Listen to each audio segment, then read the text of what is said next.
remember this Nissan-based supercar clone? This is the Vaydor G35, a full-blown supercar lookalike that you could have once built in your garage for the same price as a new Honda Civic that you bought used. I'm talking 11 grand for a kit that turns your early 2000s Infiniti into a Batmobile that Shaq, Jared Leto, and Netflix producers all couldn't get enough of. It was the DIY supercar fantasy. But that was back then. This is now. So the real question that we're answering today is, can you still build a Vaydor G35 for 11 grand this year? Or is that just a pipe dream buried in a graveyard of Craigslist project cars? We're gonna deep dive into the Vaydor's backstory, how it exploded into fame, disappeared, came back, and why the price tag is all over the place depending on how you want it.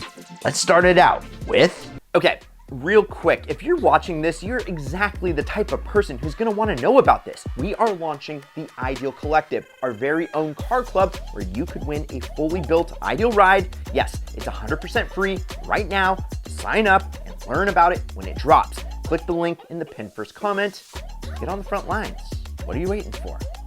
Understanding the Vaydor G35 as a whole. Yes, to understand why the Vaydor even exists, you have to rewind all the way back to 2013. A guy named Matt McLaren had a simple dream, build something that looked like $1 million, but didn't cost it. This guy wasn't Ferruccio Lamborghini, he wasn't some ex-designer or even a trained engineer. In fact, you're just like you and me, subscribe to Ideal. You should be right now. And this guy, he couldn't even draw. So what did he do?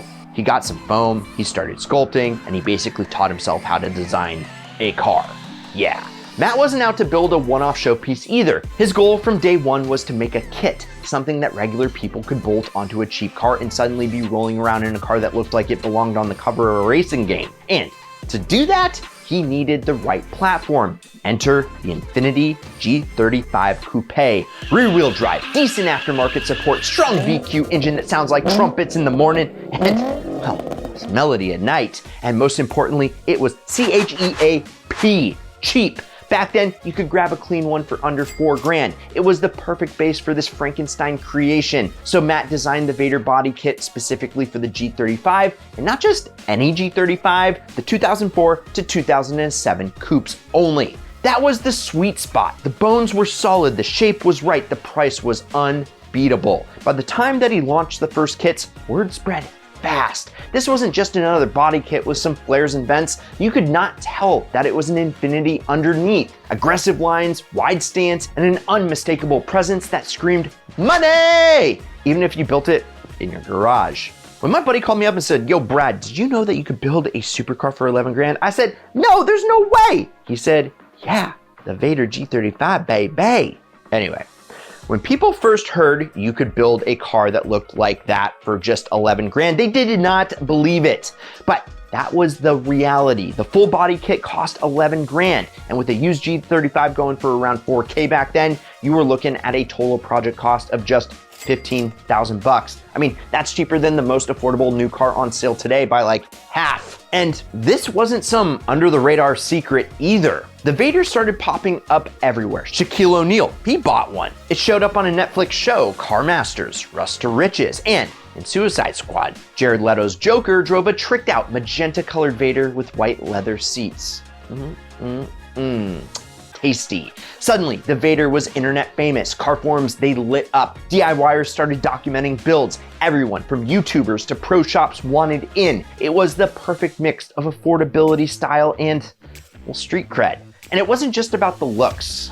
Ask me how I know. It was the idea that anyone could build one. It didn't matter if you were working out of a one-car garage or a shop with lifts and welders. As long as you had a G35, some tools, a couple of friends, and the drive, you could turn a modest coupe into something that looked like it cost 10 times as much. The 11K price tag was a gateway to something outrageous, and for a while, that dream felt real. But nothing stays cheap forever. Just ask me about the cost of eggs today. But in 2019, the best year ever, the game changed. McLaren sold the rights to the Vaydor kit to a company called Custom Crafted Cars, or Triple C. They didn't want to just sell kits, they wanted to go full turnkey. That meant no more DIY starter packs. Instead, they'd build you the whole car for a price, and that price, 150,000 bucks. Suddenly, the same design that used to be the DIY darling of car forums was now being marketed as a boutique supercar. CCC upgraded the kits, added drivetrain options, threw in interior packages and performance upgrades, and yeah, I mean, it was kind of like pimp my ride. The results, they looked amazing, but the budget angle, well, it was definitely gone. Now, you were buying a finished Vaydor, built for you, painted, tuned, delivered, and while there's nothing wrong with that, it wasn't the original vision at all. This wasn't about garage builds anymore. It was about money, lots of it. So enthusiasts were left wondering, is this the end of the $15,000 Vaydor? Has the dream officially, has it sold out? Well, not quite. I'll get to that in just a second. But first, what exactly does a modern $150,000 Vaydor come with? Turns out, well, actually, kind of a lot. Kind of impressed. These aren't just G35s with a fancy body slapped onto it. Custom crafted cars rebuilds them from the ground up. The original G35 chassis is still underneath. About 90% of the bones come from the donor car, but everything else gets a serious upgrade. Rear main body shell, new fenders and bumpers, two-piece doors, floating wing, aggressive hood skin, rocker splitters, and a ton of vents. Fake for the most part, and lighting details that give the car its signature look. Inside, it's a whole different world too. Full custom interiors with exotic materials, carbon fiber, digital dashes, you name it. Want scissor doors? Done, even if you didn't earn them. Want an 8-point roll cage? That's an option. Want 22-inch forged wheels? Well, yeah, I guess you could make it look like a concept car, but why? Oh, anyway, you still get them. And under the hood, well, CCC gives you choices. You can get a 6.2 liter LS3 V8 supercharged to 600 to 800 horsepower, a twin turbo version good for up to 1,000 horses, or even an electric powertrain if you wanted to go EV supercar. You can choose your transmission as well, auto, 6-speed, or paddle shift. Or with an EV, I guess you don't really have one.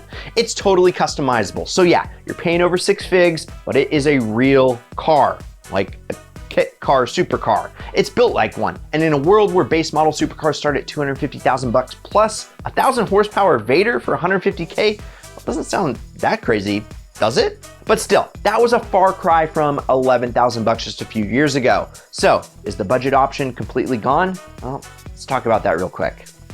Lo and behold, a company called Carolina Vaydor, what a name, is selling just the body kit again, just like the old days. And while inflation has nudged the price up a bit, it's still only 15 grand for a base exterior kit. That includes the body shell, panels, doors, vents, lights, the works. Want more? You can also tack on interior packages, fiberglass components, custom upholstery, and even scissor doors. Toss in those 22-inch wheels, I still don't know why, and some paint, and you've got the full look. But let's be real for a sec, this isn't a plug and play project. You're gonna still need a donor G35 coupe. You'll then have to strip it, prep it, and start fitting the new panels on it. This is some serious work, but Carolina Vaydor does provide a detailed assembly manual that is in Chinese, but you can translate it with ChatGPT, I think. So, I mean, you can actually get it done if you've got all the tools, the skills, and a good shop nearby.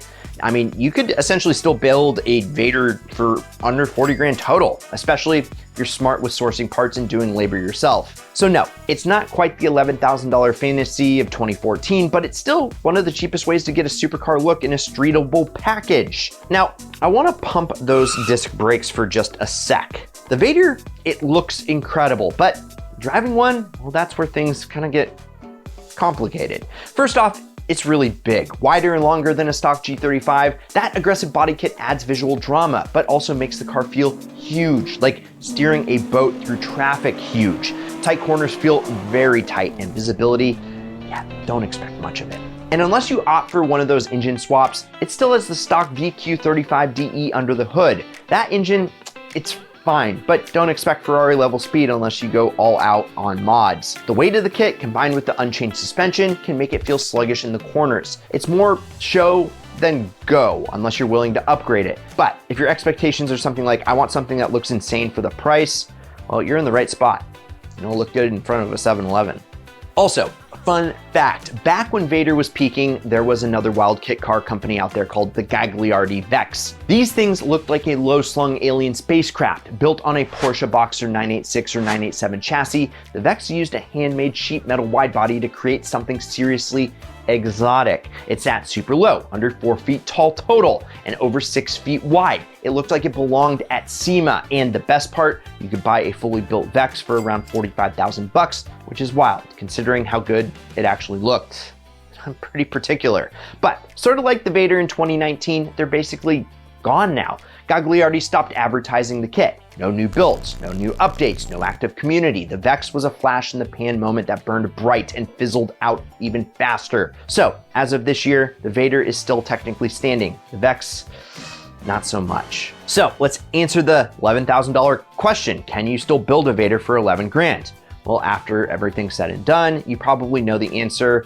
Not really, but if you found one on Craigslist that was already built, or you just found the body kit, then yeah, you could get one for 11 grand. I mean, right now to buy one new, the kit alone starts at 15K. And then once you factor in the donor car, which you can find via Auto Tempest in the pinned first comment, and you can probably pick one up for like 4 grand, you're easily into, let's say, $25,000 to $35,000 in parts and car and all that good stuff, even if you're doing most of the work yourself. But here's the thing, it's still the cheapest way to get supercar looks and have a one-of-one creation at pretty much any car show that you go to. I mean, a well-done Vaydor turns more heads than cars that cost 10, 20, 100 times as much. I mean, it's straight up outrageous. It's so loud and it's so over the top, and I so love it. And if you're into that kind of thing, it's still very much alive and kicking this year. So no, the 11K dream isn't really real anymore, but I mean, isn't Santa still around?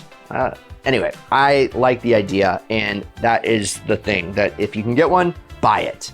They're so cool. And I want to hear from you guys. Would you still buy a Vaydor even if it costs like 3 times as much nowadays? Or would you buy one if it was 11 grand? Let me know in the comments below. Because if it were me, I'd probably take a look at our cheap supercar for broke boy video up here, because that's another way to get a cheap supercar for cheap.